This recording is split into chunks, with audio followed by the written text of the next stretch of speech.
Schmack-a-ma-gob, I just finished listening to the Ace Frehley interview on the Eddie Trunk Show. Somebody sent it to me. So I'm going to break up some little juicy parts on this because, honestly, a lot of this is Ace bragging. And, well, I leave a little bragging in there, but he repeats himself a lot. And I love Ace, man. He's my favorite member of KISS, but boy, is he disillusioned. Here we go.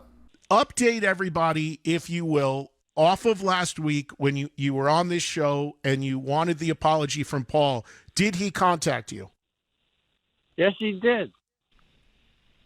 And I was blindsided by the phone call because I saw his name come up on my cell phone, and I spoke to him 100 different times on that number, and that can be verified by Verizon, who is my cell phone carrier.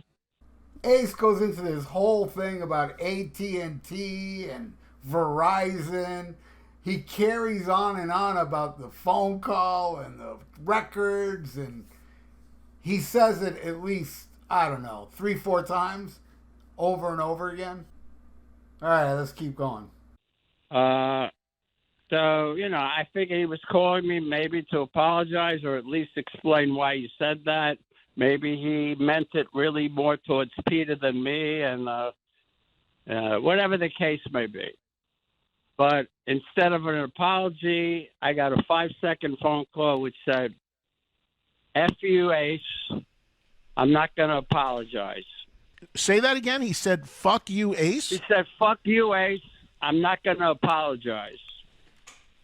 And hung up. He wasn't even man enough to let me give a rebuttal and explain why I'm so upset or anything like that. So this wasn't a voicemail. You actually answered the phone, and on the other end, That's what you heard. No, it wasn't a text. It was a phone call. And it wasn't a voicemail. You answered. I picked it up because it said Paul S. Right. When it comes to the guys, I never write their full name. God forbid somebody finds my phone. They may not figure it out that it's Gene Simmons and Paul Stanley, and I would never give out their phone numbers. Right. I do that with people in my phone directory, too, including you. That's because Eddie, the name dropper, Trunk, has hundreds and hundreds of celebrities on his phone. Now, I told Doc McGee this whole story, and you know what he came back with? He said, Paul said he never called you, number one. Number two, Doc said to me, well, he uses like AT&T. I can't believe Doc said that to me. So wait a minute. When did smarter than that when it came to cell phones? When did Doc contact you? Oh, I've been in touch with Doc for like at least 3 or 4 times between our last interview and today. And the earliest I texted him was today because I was hoping Paul had enough sense to, you know what? I would have been happy if Paul would have just called me one-on-one like a man and apologized. That would have sufficed. But after cursing me out on the phone, the gloves are off. Ooh, the gloves are off. For those that didn't hear it last week, he said if Paul didn't apologize, he's going to spill a lot of dirt on him. And this is how Paul replied to him. Said, fuck you, I ain't going to apologize. So Ace is going to spill the dirt, right? But he did anything but apologize. It sounded, to just say... He made me twice as mad. So where does this rest with you? What do you think anything more comes of this? Are you just going to move on? Where are you at on initially, if you remember correctly, I initially said if he doesn't apologize, I'm going to spill some dirt that nobody knows about. Right. And then I spoke to several good friends of mine who are God-fearing people, and I go to AA meetings with, and, they said, don't ever sink to their level. That's what they do. That's what they've been doing for years. Why are you going to sink to their level? So then I came to the realization that I don't even have to bring up anything that I have hidden away in my attorney's safe deposit box. I can just talk about things that they've said about me in black and white. They can't come after me after that because they said it. It's in black and white. Let's talk about some previous interviews. Paul Stanley has admitted the company that does his artwork that he created the logo and designed it. Now, we all know that's a lie. Well, that's what Paul Stanley does. He lies. That's his job. I'd rather hear some dirt. Hearing Paul Stanley lie is common knowledge. And if it's true that Paul called Ace and said, "Fuck you, Ace, I ain't apologizing," and hanging up on him right afterwards, then damn. I'm starting to think Paul Stanley may have balls. And pretty much calling Ace's bluff, if it is true that he called him. So it sounds like, and look, I told the audience before you came on that I also talked to you and thought that it would be best if you kind of took the high road on all of this, because it just doesn't serve any purpose to get into the weeds. I agree with you. I'm not going to stoop to that level and start trying to change history and bring up lies or truths that sound like lies, because I'm the only one that saw it, so it's their word against mine. I don't even want to go there, but I have it in a manuscript. Ace wrote it in a manuscript. You know, I've known a lot of scummy people in my life, but other actions, I wouldn't write it down in no manuscript. Anybody that follows along in the KISS world, and there's many people that do, know that there's been a huge history of these guys either trying to diminish the importance of you and Peter or taking shots at you or whatever the case may be. I have a theory as to why they do that, but why do you think they constantly do it? Well, I don't know if it's the same theory I have, but what do you think? Then the current lineup is lifted up. There you go. Even though I can play rings around Tommy Thayer, you know, Paul's statement on Howard Stern was, well, you know, the current lineup has elevated the band to a level beyond anything. Listen to the first 5 KISS albums. Tommy couldn't play a solo and write a solo like me if his life depended on it. That's the ego talking right there. And you know what? I think he's correct. Ace wrote some of the most memorable song within song solos on those early KISS albums. Tommy Thayer has not come close to writing any solo Ace Frehley has done. But that's my opinion. For fans holding out some sort of hope that you're going to do something again with the band for the final shows, I'd say at least where we sit now, that ship has sailed, huh? Not necessarily. Money motivates me, just like it motivates them, but I don't put money before God. And you don't put your mouth on national radio bad-mouthing them. You ain't going to get that money. There's no way. So you would still be open to, you're still open to ironing this out. If I got $250,000 a night, and I can make $500,000 for playing 3 or 4 songs, 5 songs, I'd take the money. You know, right now, Gene and Paul are laughing, thinking, this guy thinks he's going to make $500,000 off us? Would you go out on stage without the makeup if they were in it? Sure. For the $250,000, whatever.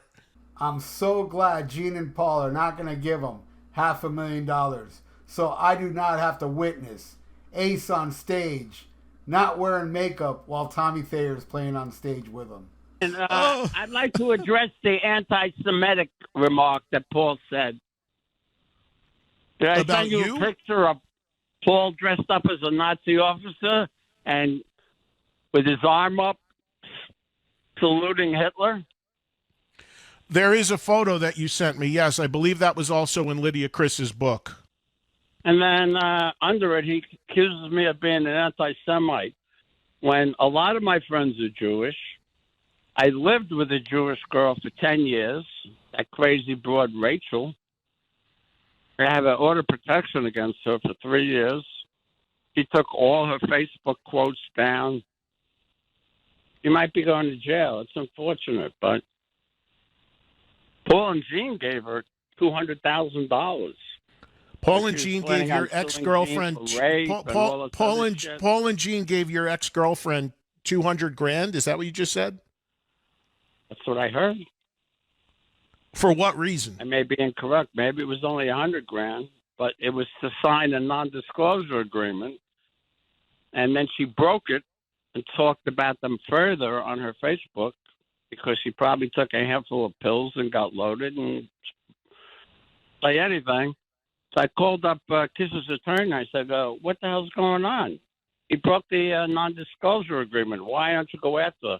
He goes, Ace, it's better we just leave her alone because eventually people will just stop listening to her. So he claims that Rachel was paid off with $200,000 from Gene or Paul. Said he heard it from somewhere. Yeah, absolutely no way they're going to pay this guy $500,000. But hey, the only reason Ace is mentioning all this is because he's taking the high road, right? Kisses. So you sent Paul me a bunch and of. Gene have both said in print that they fired me and I did not quit the band. We all know that is a lie. Thank you, guys. You know how to lie, but you haven't done a record in 8 years, but I've done about 6. What's the problem? Did you lose your creativity?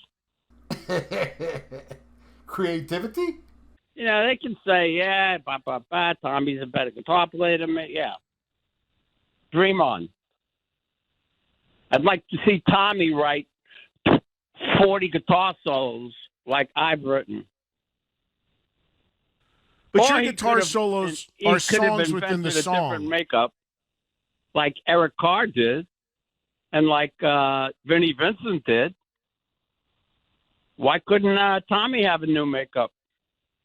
I would not have a problem with that. To me, the bottom line is those guys should have had their own makeup, and the narrative that, well, it wouldn't have sold with that because of look at Eric and look at Vinny, that's nonsense because at that period of time, it didn't matter who was in the band. Kiss was at such a rock bottom level that nobody was going to care.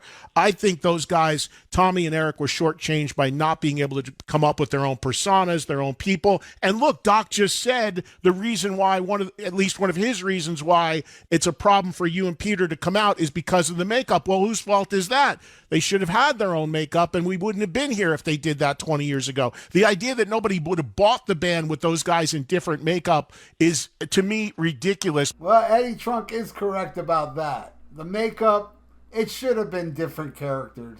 But it's Ace and Peter up there, but it's not really Ace and Peter. Oh, and they're trying to say that they own my makeup? Sorry. I spoke to my attorney yesterday. He goes, you own the makeup. You license it to Kiss. If that's the case, could you pull that license, which would mean that Tommy couldn't wear it anymore?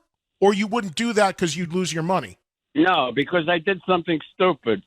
I was loaded when I did that, and I licensed it to them for perpetuity.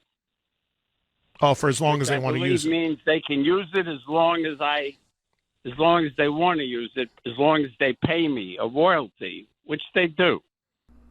I've heard Gene and Paul say they own it. Ace is saying he's licensing it. I don't know. Somebody's lying here.